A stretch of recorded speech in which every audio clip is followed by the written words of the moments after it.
Hello everyone, and welcome to episode 49. We have another busy day ahead of us. After making sure that all the issues we discovered the last time are sorted, we can continue working on the town and the surrounding places. Not gonna lie, I did want to spend some time on fixing the ramps around the city, since they were rather uneven in their placement, length, and overall appearance. I really wanted them to be more uniform. Apart from that, we will also rearrange the farm fields on the other side of the new farms, so they are less boring. Near the end, we will even manage to start working on the other side of the new city, although it will only be a simple row of apartments, but hey, we got to start somewhere. But let's not waste any more time, and get to work. The first, and most important task we need to take care of is the brick buildup in the rail construction office. The reason for this happening, is because when the track layers leave on a job, they take what's needed, and if you use a distribution office to supply the building, then it will immediately start resupplying it. And if the track layers just so happen to bring some of the materials back, then it will result in an overflow. Of course, a relatively easy fix for this would be to use external storages, since those cannot be backfilled. Might be worth looking into that. For now, let's continue with the fine-tuning. If you remember, the passenger helicopters in the new offices managed to encounter a bug while trying to bring in foreign labor, and they got stuck on the other side of the border. If we tell them to use the Estergrad helipad as a source instead, that should fix our issues.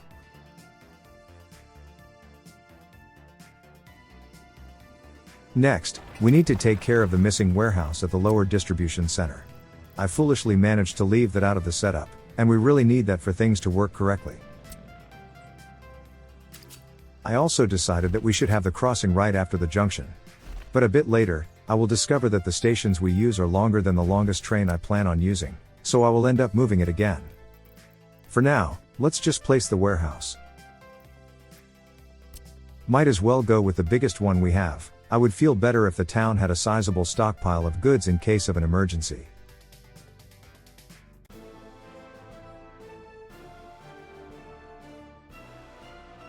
Since it's such a big boy, we need to move the freezer too, or it won't be able to reach the cargo station.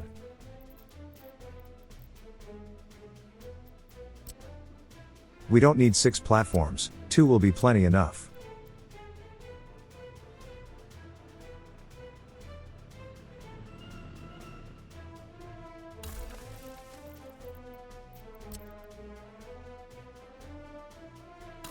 There. We can store all of the essentials: food, meat, electronics, and clothes.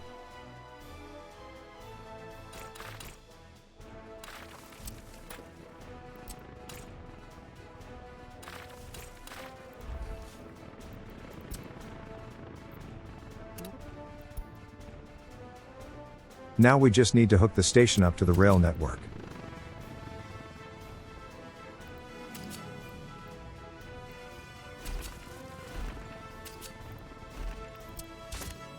We have much more available track lengths now. We can easily move that crossing further up, so trains have room for queuing.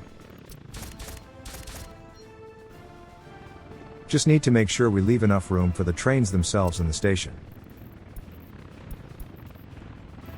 Almost 200 meters, perfect.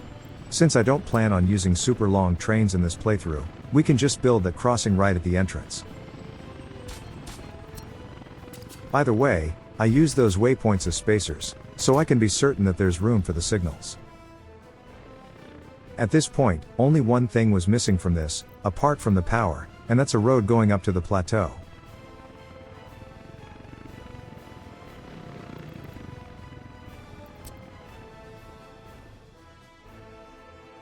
Almost forgot about another idea I had in the last episode. Instead of using a central freezer for the trucks to pick up meat, how about we place individual ones next to the shops? Should be a system that has much more room for error. Of course, I did test if I can place one near the existing shop in this place, but there was no room. But if we move it a little bit, then it will just barely become doable.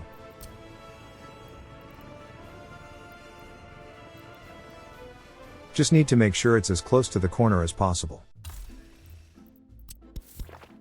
And the footpaths are all accessible. Nice.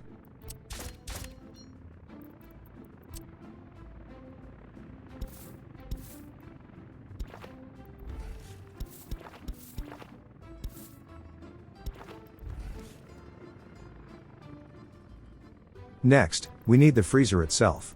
It will be a tight fit, hence the need to move the main building.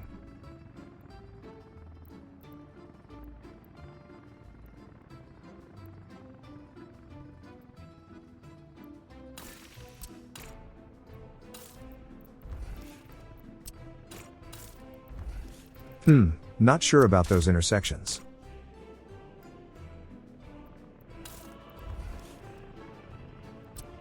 Maybe we can use one to serve both the freezer and the shop itself. It does look questionable, but I purposefully used gravel roads instead for this. That should give a bit more pleasing results, since the main street will not end up looking messy. Next, I did test this arrangement, and one of the houses was too far away from some of the services. Instead of adding too many unnecessarily ugly footpaths into this already densely packed area, I just decided to move the building.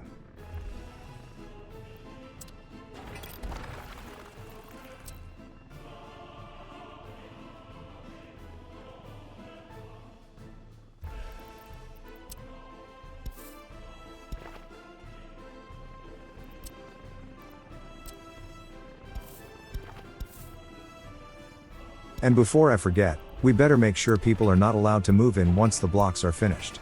We have a lot of things that need sorting before that can happen. I really wanted that fence gate to be finished, so we can put the actual walls back in place, so I put it to high priority.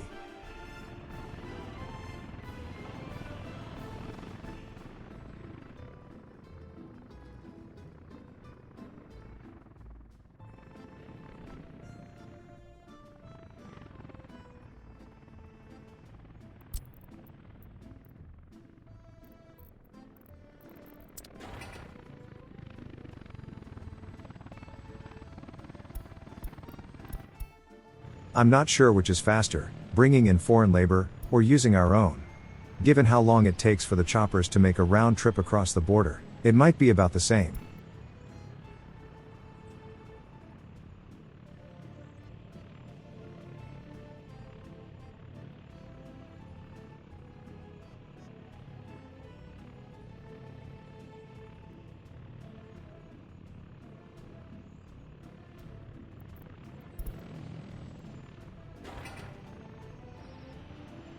And done. We can at long last put the walls back, and I can stop worrying about this place.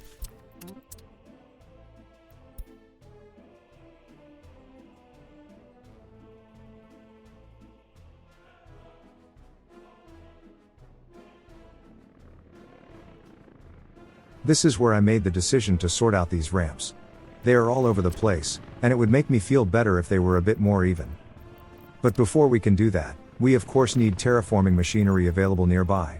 So it was time to set up a new construction outpost. Good thing we still have the previous cohort sitting in the offices nearby.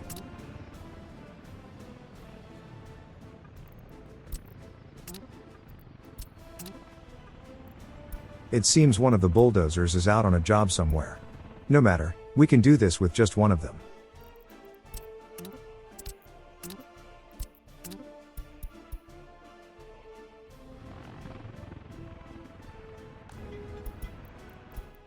Oh yeah. It's busy upgrading that super long stretch on the highway. Better leave it alone. It's the best kind of machine for that job.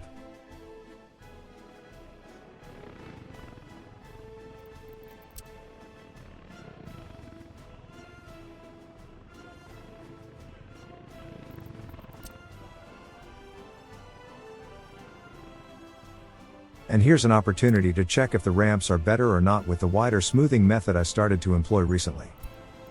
This decline was built with it. Not perfect, but a million times smoother than some of the other crimes against humanity we have kicking around. Overall, I'm happy with this method, and will definitely keep using it. I also wanted to finish the bridges ASAP, so those were the next things I put on high priority.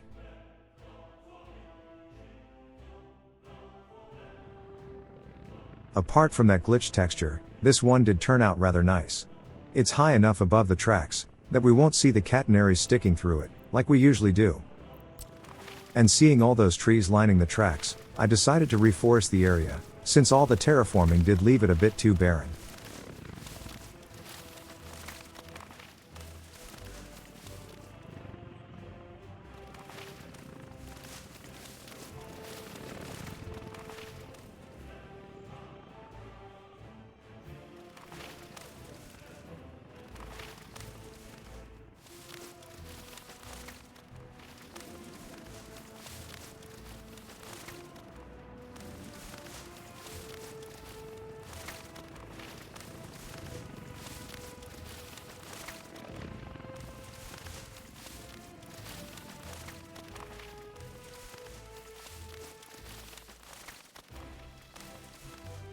I may have been a bit too overzealous with this one. I mean, I didn't make the forest super dense, but it might be a bit bigger than it should be. Might end up removing some of them in the future, so we can have some clearings, and it's not just a monotonous pine forest as far as the eye can see.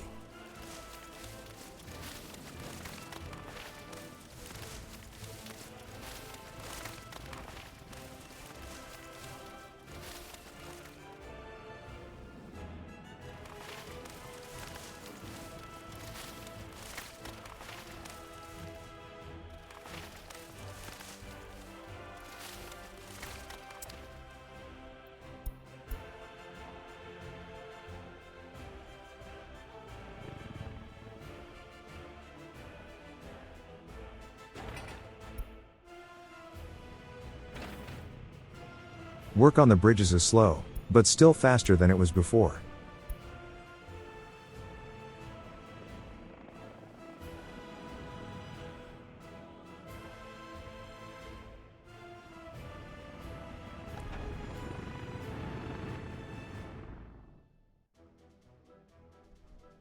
Hey, the machinery arrived to the outpost. Time to get to work. What I had in mind was to only have these ramps as long as they need to be to reach the next intersection, and no longer.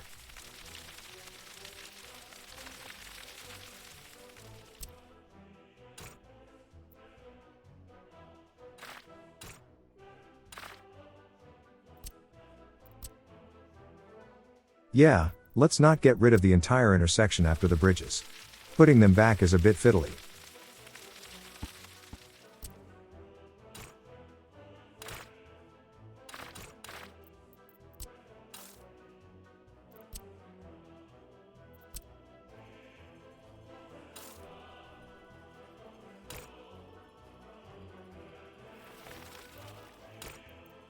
Since we know it works, let's use that wider ramp method using proximity snapping.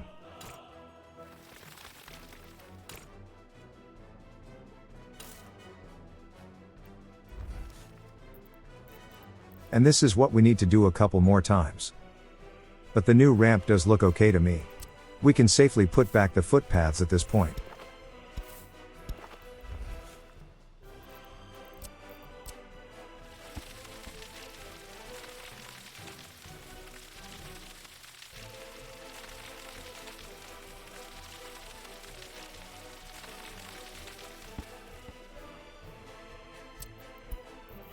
Let's try to make it symmetrical this time, although I doubt we will do this with all of them.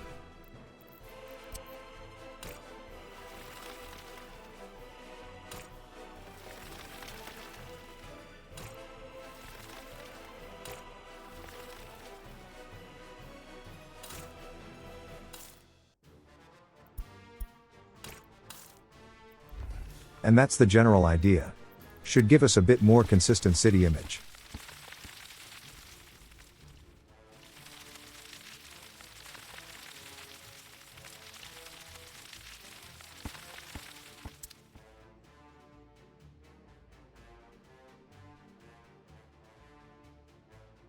Oh yeah, we have quite a few of them left still. But now that we know how to do it, the process should be faster.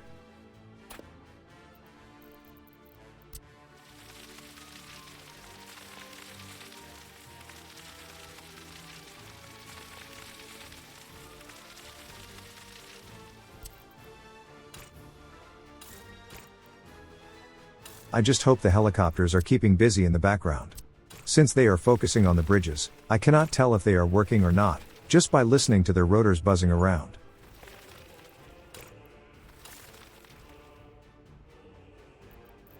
We did get a bit of clipping on this one. Let's see if we can fix it.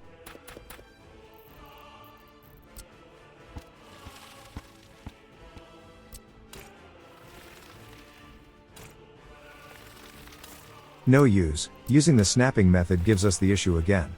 Maybe if we tried fixing it from the other side.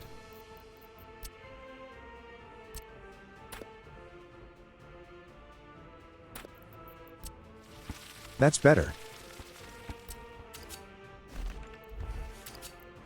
Since we cannot build under the bridge directly, we need to trim it back just a bit more.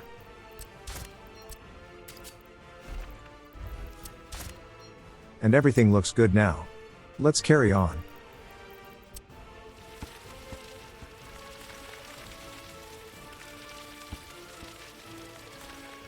I was a bit worried about the helicopters, so how about we take a quick look at them, just to put my mind at ease. And I was glad to discover that they are buzzing around like bees.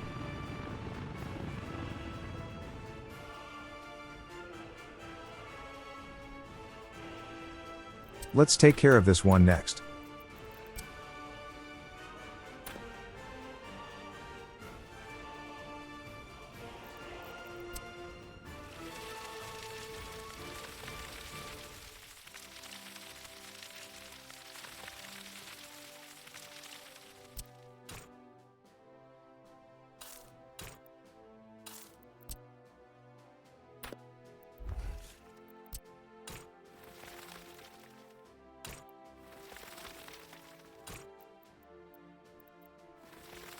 And we don't need to worry about clipping on this side. Makes the job so much easier.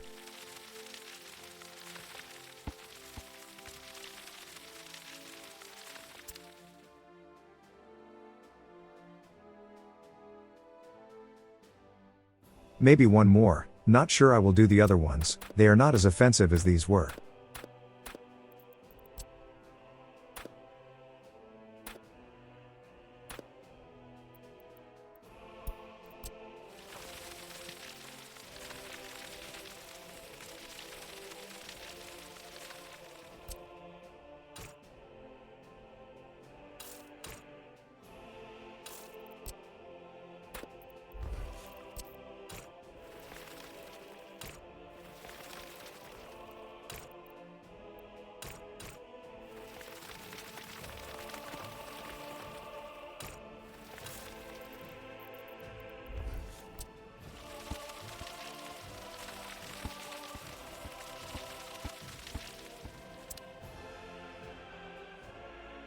Yeah, I think I'm happy with this.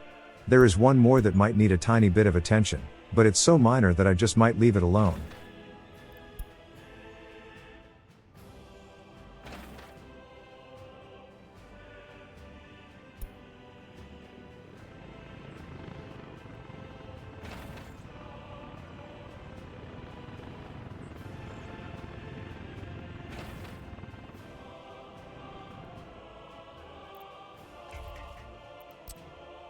At this point, I see no reason why we shouldn't start working on the new farming branch.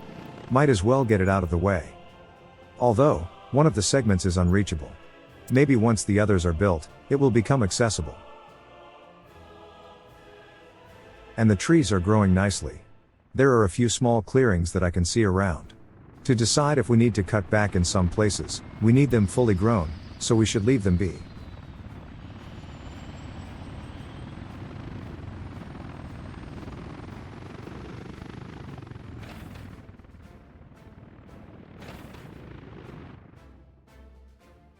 Since the bridges are still pretty far from completion, we can take a look at the farm instead. We managed to change the layout on one side, so let's do the same on the other.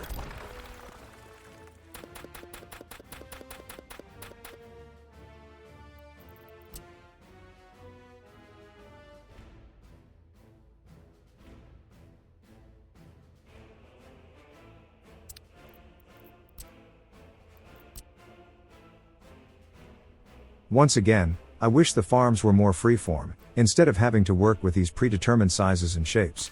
The automatic cut-down feature is a bit too unreliable for my taste.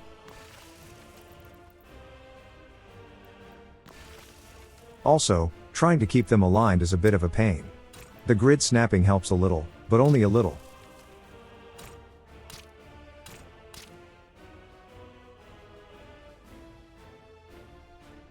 At least it make it a bit easier as the mud starts drying.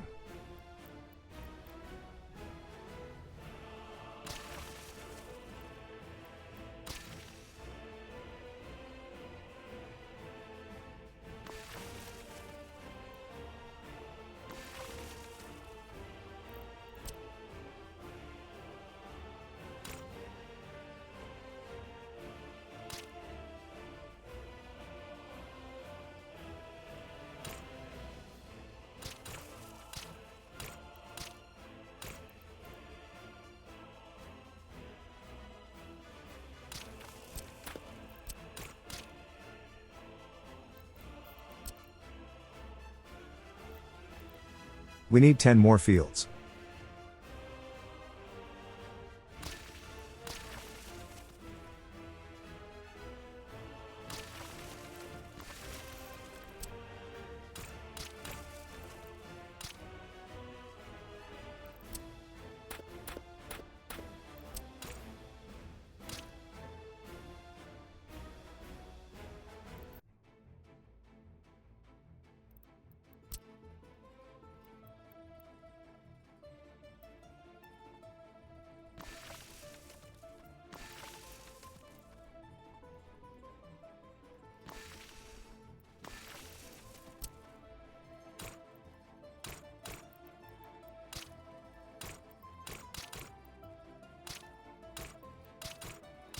I'm really glad we managed to connect the roads in there. It was a really narrow place to work in. Anyways, only need 2 more.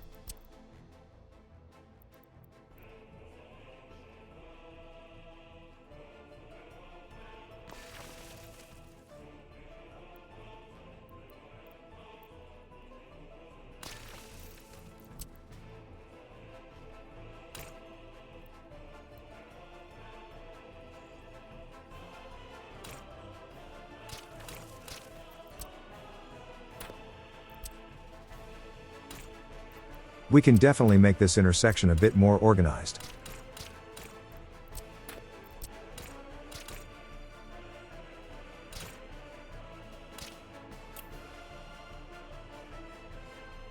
Not sure if I like that big gap on the upper left corner.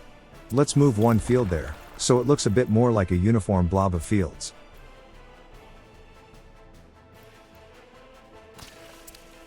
And that should do it.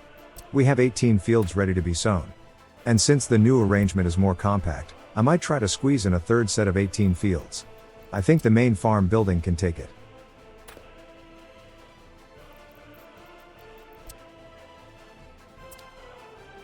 One last check that we have the correct number of fields, and we can call this place ready for construction.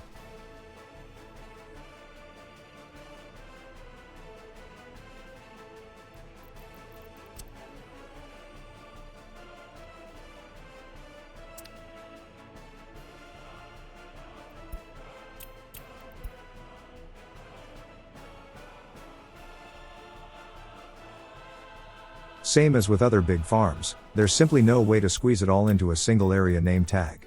I decided to use 3. 1 in the middle for the central buildings, and 2 more for the fields.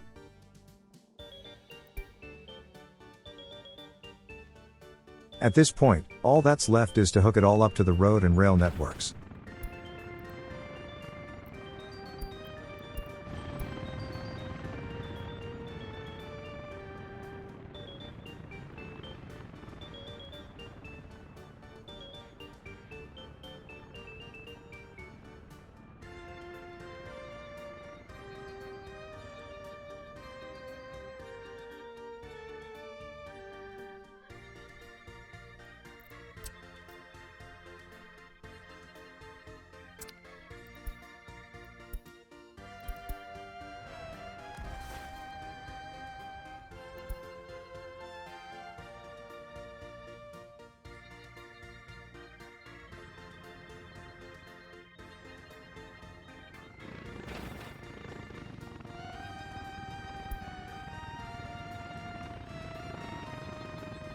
We are really close now. Paving is halfway done, and after that we just need to go through it twice with the roller.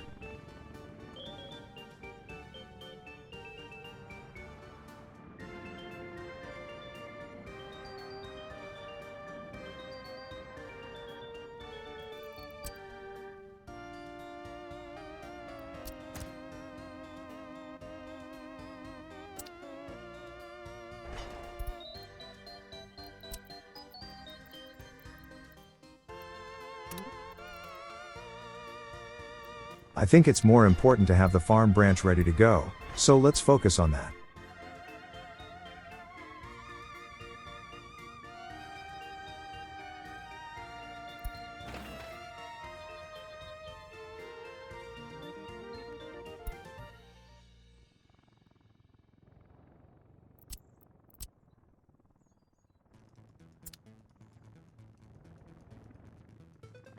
And we are already at the last stage of construction on the second bridge. Only need to build one more, and we can start working on crossing the big river.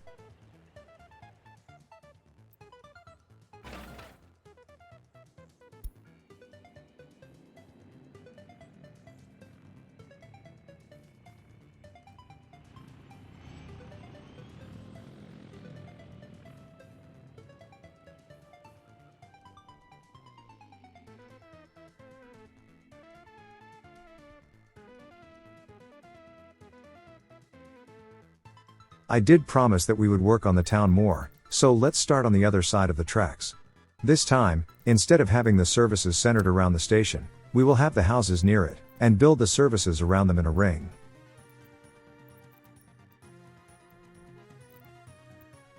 I was thinking of building this one a bit more dense than usual. Let's see if it works out or not. I can see the potential. I think I know what I'll do.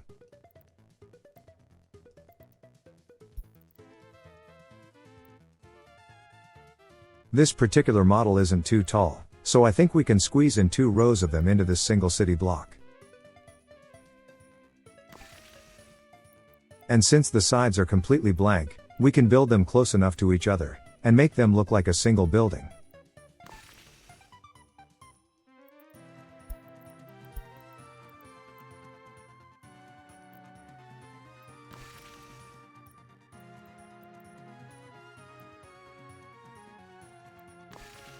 Four seemed to be the perfect length.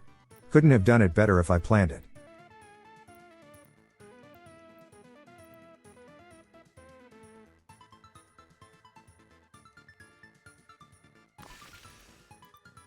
That central courtyard might be a bit narrower than usual, but I've seen smaller spaces between these kinds of row houses before.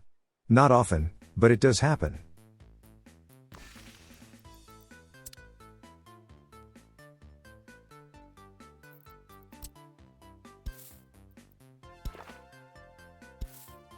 We had 2 choices here. Either build the entrance walkways completely straight, or curve them onto the central pedestrian street. I think I'll go with the curved version.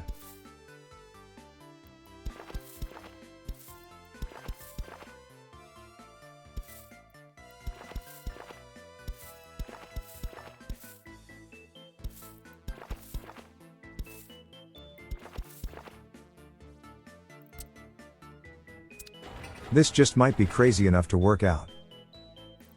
But I wasn't happy how it wasn't aligned with the roads. Instead of rebuilding them, it would be much easier to do the streets instead.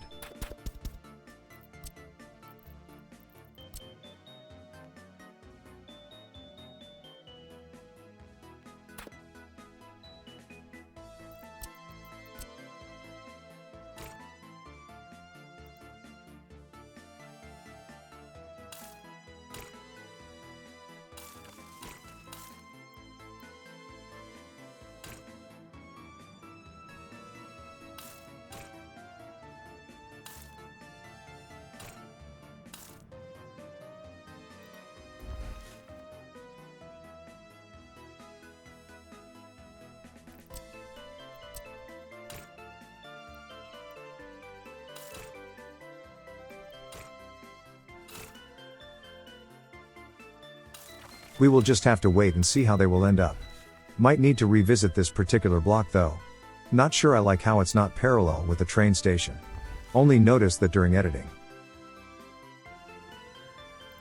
And look, the third bridge is also close to completion. The paving itself will take some time, but it's well past the halfway point.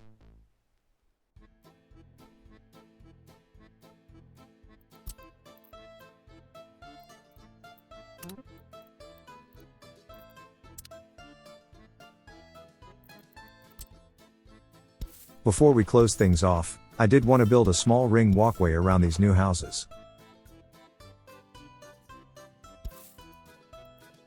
Now, about the next episode. I think the most important thing we need to do is to hook the city up to the road network. We will need the power of every construction vehicle to get this project done in a timely fashion. And since the third bridge is so close to being finished, we will definitely need to sort out the river crossings. I would like it to be high enough for ships to pass under them.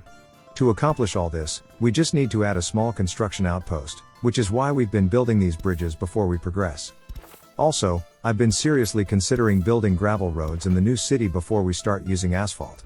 It might take a long time to build the ones we placed already, and they don't even have any street lights yet.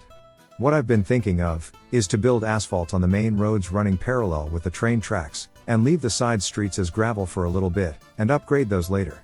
Maybe that will cut down on the overall construction time a little bit. So yeah, I don't really have any big plans for the next episode. Just business as usual, and continue working on things. I see no reason to start planning anything big until the city is established.